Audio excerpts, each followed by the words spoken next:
minimum yang cukup untuk belajar. Apalagi kita ada di ruangan beradaptasi. Oke, baiklah sebelum kita melakukan pelajaran kita pada hari ini, mari kita berdoa. Semoga apa yang kita pelajari hari ini bisa menjadi berkah dan menjadi ilmu yang manfaat. Ayo teman-teman silakan. Siap. Baca doa sebelum belajar. Bismillahirrahmanirrahim. Raditu billahi rabban wa bil islami dinan wa bil Muhammadin nabiyya wa rasulan. Rabbil zidni ilma warzuqni fahma wa amalan sholihan. Seperti biasa, setelah berdoa kita menyanyikan lagu nasional. Silakan berdiri. Tapi kali ini kita agak berbeda ya, menyanyikan lagunya kita lagu tentang pendidikan karena menyambut hari pendidikan nasional ya. Oke, yang tidak hafal boleh lihat teksnya ya. Mari kita nyanyikan bersama-sama. 1, 2, 3. Mari kita laksanakan wajib belajar, putra putri tunas bangsa harapan negara. Wajib belajar cerdaskan kehidupan bangsa, untuk menuju masyarakat adil sejahtera. Tepuk tangan untuk kita semua. Ya, terima kasih anak-anak. Setelah kita menyanyikan lagu nasional, maka kita mengucapkan afirmasi positif kelas kita seperti biasanya ya. 1, 2, 3. Saya kepada Allah, saya patuh kepada orang tua, saya hormat kepada guru, saya menyayangi teman. Kembali. Baiklah anak, kita akan proses dulu ya.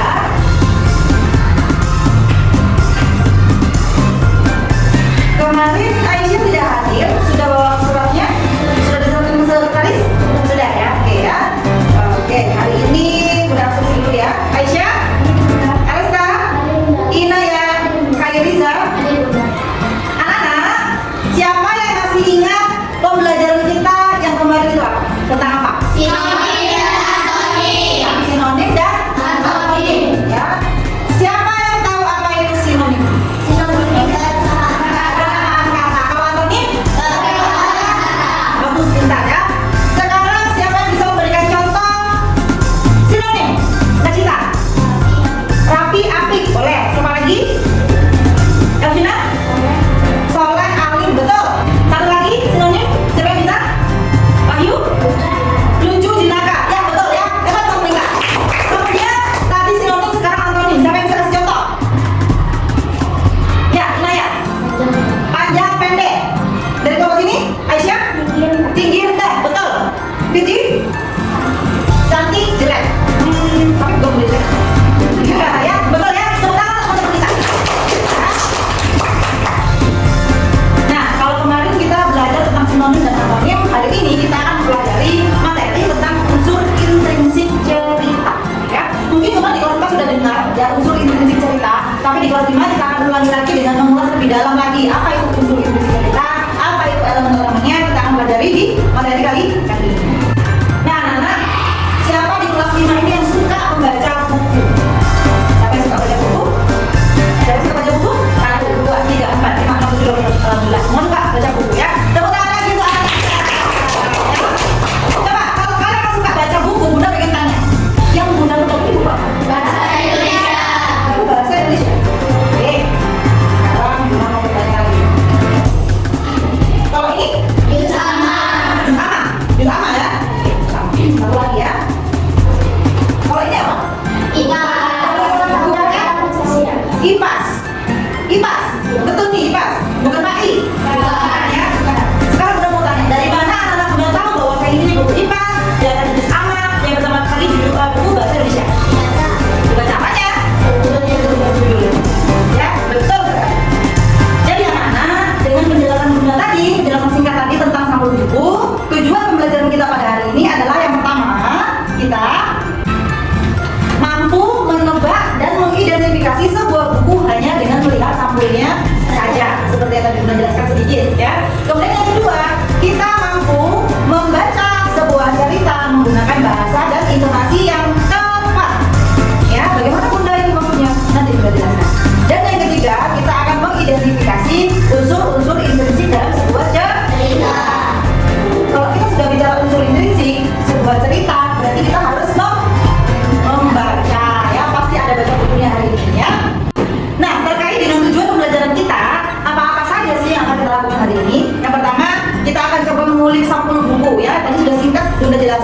kita akan ulik lagi ya sebentar lagi ya. Kemudian yang kedua, akan membaca sebuah cerita menggunakan bahasa dan intonasi yang tepat, ya, yang tepat. Kemudian yang ketiga, kita akan membaca buku cerita. Nanti Bunda akan berikan buku cerita, buku dongeng, akan kita baca, kemudian kita kaji unsur-unsur intrinsiknya. Oke? Nanti itu akan dibuat kelompok ya, anak. Kita akan bekerja secara kelompok, aslinya juga secara kelompok berbeda. Kalau kelompok pasti akan presentasi di depan. Jadi anak-anak, pada sebuah buku ada yang disebut namanya sampul buku atau cover buku, ya. Tanpa melihat isi dalam buku, hanya dengan membaca dan melihat mengamati apa yang ada pada sampul buku, kita sudah bisa menerka kira-kira ini isinya buku apa. Ya, kalau tadi anak bilang dari baca judulnya udah, ya. Karena di sampul buku yang pertama kali kita lihat biasanya adalah judul ilmu pengetahuan alam dan sosial, ya. SD kelas 5. Di sini ada nih terbitannya siapa? Kementerian Pendidikan, Kebudayaan, Riset dan Teknologi Republik Indonesia 2021. Kemudian selanjutnya yang ini judulnya adalah Bahasa Indonesia Bergerak Bersama, SD kelas 5, ya. Jadi tanpa kita membuka dalam bukunya, hanya dengan memperhatikan sampulnya saja kita sudah bisa mengetahui apa ya buku ini tentang apa ya. Oke? Ada yang mau ditanyakan? Tidak ada. Oke. Sudah dibuka bukunya? Buka halaman 27 sudah ya? Oke. Jika kita lihat di halaman ini ada gambar 4 buah jenis buku, ya. Yang pertama bukunya dengan judul Lede Si Joki Cilik. Kira-kira ini buku apa, Nana? Kita tahu dari mana buku cerita? Sudah jelas dari judulnya ya, Lede Si Joki Cilik. Kemudian kita lihat ke sebelah kanannya. Aku Mampu Berbahasa Indonesia SDMI kelas 5. Buku apa kira-kira? Buku pelajaran. Tahu dari mana? Sudah jelas dari judulnya juga ya. Sekarang yang ketiga, ada apa sih? Ada apa sih? Kira-kira? Ya, buku ensiklopedia atau buku pengetahuan ya. Dan buku yang keempat adalah kamus. Sudah jelas tertera, Kamus Besar Bahasa Indonesia. Jadi tanpa kita melihat apa isi dalam buku ini, kita sudah tahu ini buku tentang apa ya. Paham anak-anak? Kalau paham kita buka halaman selanjutnya ya. Ada apa di situ? Ada ide cerita si kelinci. Judulnya adalah Kelinci Kecil dan Burung Pipit. Ditulis oleh ya. Di sini Bunda akan membacakan beberapa paragraf cerita dengan bahasa dan intonasi yang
30 wortel Pak. Itu adalah setting tempat. Ada juga tadi beberapa jawaban selanjutnya, ada setting waktu, ada pesan moral atau amanat. Ya, bisa anak paham ya?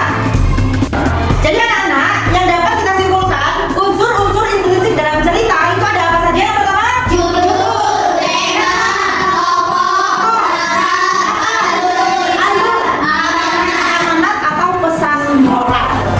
Paham semuanya? Nah, baiklah anak-anak.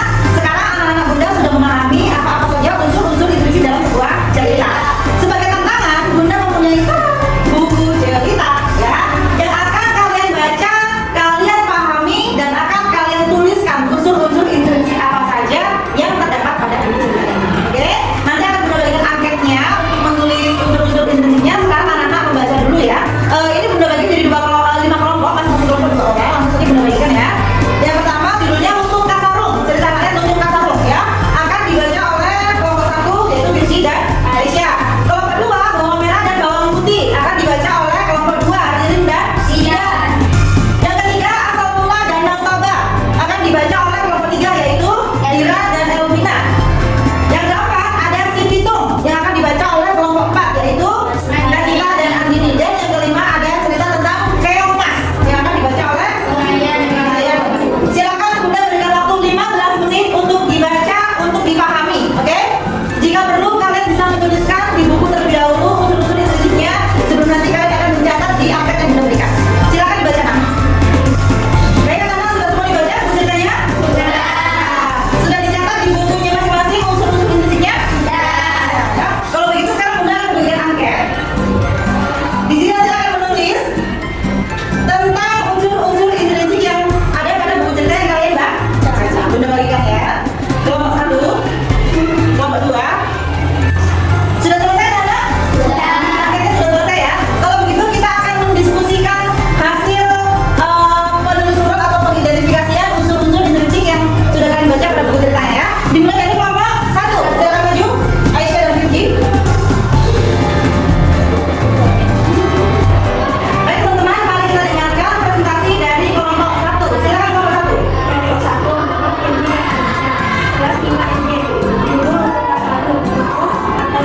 Baik kelompok 2 silakan presentasikan semuanya. Judul bawang merah dan bawang putih. Latar tempat rumah usaha mendatar waktu zaman dahulu suasana Ya silakan kelompok 3 mempresentasikan semuanya. kelompok 3 Mama Mira tanya kelas 5 itu. Judul asal mula dalam pola akibat melanggar dan Nah anak-anak, pembelajaran kita tentang mengidentifikasi isi buku dengan melihat sampulnya, kemudian kita membaca cerita menggunakan bahasa dan intonasi yang tepat, dan juga mencari unsur intrinsik dalam sebuah cerita sudah selesai. Ya, kira-kira dari sini ada yang mau ditanyakan? tidak Ada. Baiklah, Bunda akan membuat kesimpulan terlebih dahulu ya. Yang pertama, hanya dengan melihat sampul buku, maka kita sudah bisa menebak isi atau konten dari sebuah buku ya. Hanya dengan lihat judulnya saja. Kemudian yang kedua, kita membaca cerita itu harus menggunakan bahasa dan intonasi yang tepat. Diperhatikan pada bacanya ada seru, ya berarti kita bicaranya membacanya dengan seru. Kalau kelihatannya kita dengan intonasi bertanya. Dan yang ketiga, unsur-unsur intrinsik dalam sebuah cerita ada apa saja? tema Tema, judul, tokoh, dan amanat atau pesan moral. Dari sini semua sudah paham? sudah Ada yang mau ditanyakan? tidak Ada. Baik, tepuk tangan untuk kita semua. Ya, Bunda berharap semoga pembelajaran kita pada hari ini bisa kalian terapkan dalam kehidupan sehari-hari. Contohnya seperti apa? Setiap hari kita belajar membaca buku. Membaca jangan hanya dibaca, tetapi juga dipahami penggunaan tata bahasanya, penggunaan huruf-hurufnya, huruf kapitalnya, ya kan? Di mana harus menggunakan huruf besar, di mana yang tidak, menggunakan singkatan. Juga mengidentifikasi unsur